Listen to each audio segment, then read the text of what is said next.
Nous recevons l'invité de ce journal, Albert Croisi. Bonsoir. Bonsoir Fabien. Vous êtes supporter de la Roca Team, de cette équipe de basket? Bien entendu, je suis cela de près et je suis ravi des résultats qu'ils obtiennent. C'est magnifique pour la principauté. Bon, on va parler d'un autre sujet, si vous le voulez bien. Vous êtes l'administrateur délégué de Monaco Interexpo, le MIE. Je voudrais que l'on fasse un point sur l'exposition de Dubaï qui devait se dérouler en 2020, repoussée, Covid oblige.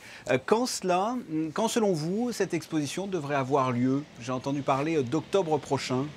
Ah oui, mais là, on n'est plus dans du devrait avoir lieu, c'est carrément quand est-ce qu'elle aura lieu. Elle aura lieu. Quoi qu'il en soit, oui, l'exposition aura lieu. Elle va ouvrir ses portes le 1er octobre 2021 pour fermer le 31 mars 2022.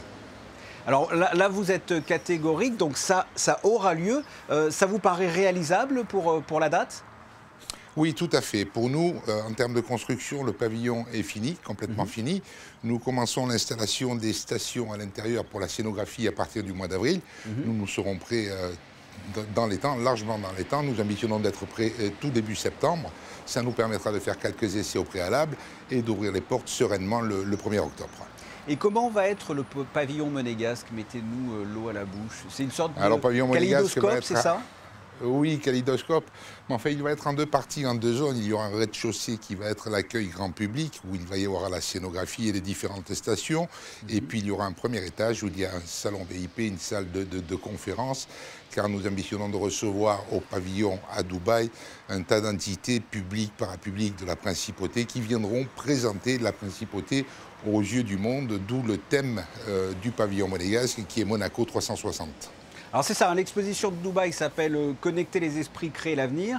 Le nom du pavillon, vous venez de le dire, Monaco 360 degrés, un monde d'opportunités même. Tout à fait. Qu'est-ce que vous avez voulu faire passer comme message à travers ce titre? Bien, j'ai voulu faire passer que Monaco n'est pas qu'un Grand Prix et qu'un casino, comme certaines autorités dubaïotes m'ont laissé entendre lors de mes premières visites. Monaco, c'est mille choses. C'est une activité débordante. Il y a de la science, il y a de la culture, il y a de la médecine. Il y a mille choses qui se passent en principauté et visiblement, ils ne le savaient pas. Et c'est un peu réducteur pour moi d'entendre que Monaco n'était qu'un Grand Prix et qu'un casino. D'où l'ambition de faire ce Monaco 360, de faire un tour d'horizon et de présenter tout ce qui se fait en principauté de Monaco. Et au niveau de l'énergie consommée, vous voulez être autonome, si j'ai bien compris? Oui, nous avons construit un pavillon autour de... Il est constitué, je veux dire, de panneaux photovoltaïques. Nous avons l'ambition de produire en un an, puisque les panneaux, on va les raccorder d'ici quelques jours, toute la consommation que nous aurons en 6 mois. Ce que l'on souhaite le plus possible, c'est d'équilibrer la production et la consommation. Le pavillon a été repensé, il y a eu des modifications suite à la crise sanitaire ou pas du tout? Je pense notamment pour les gestes barrières, pour les passages du public.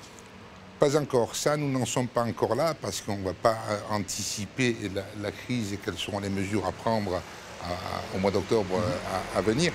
Ce qu'il a fallu modifier un tout petit peu, c'est la nature de la construction, puisqu'un pavillon qui était prévu pour durer 6 mois en période hivernale à Dubaï, il a fallu qu'il traverse 1 an et demi, donc une période d'été très aride.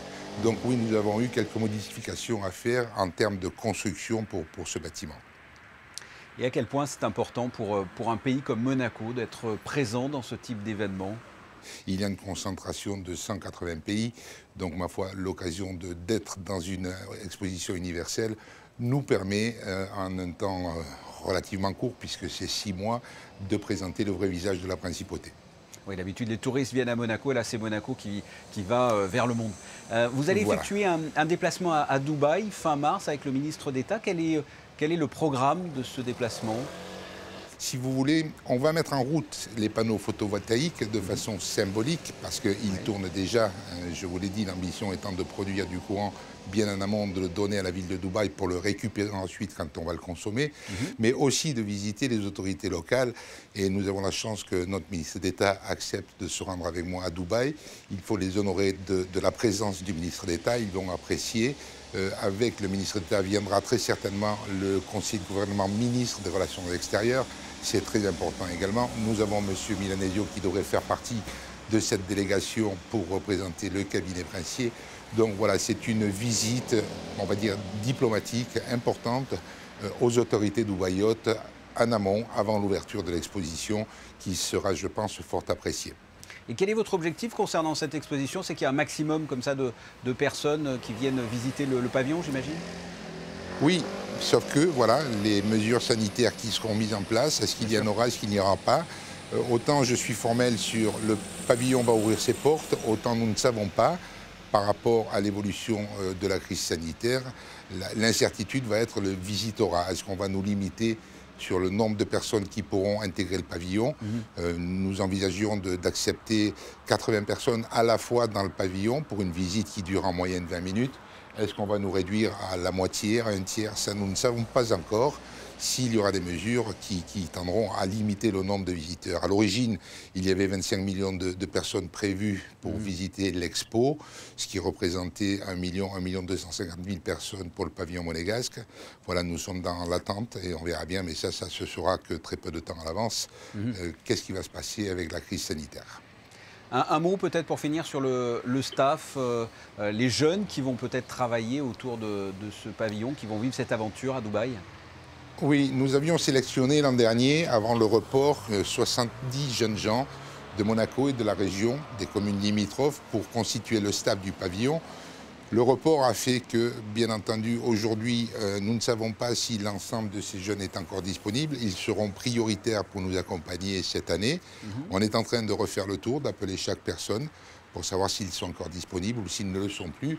Je vais quand même réduire un tout petit peu le nombre de personnes en prévision. Je ne sais pas si on va avoir autant de monde que ce qui était prévu l'an dernier, donc on va être raisonnable sur les embauches.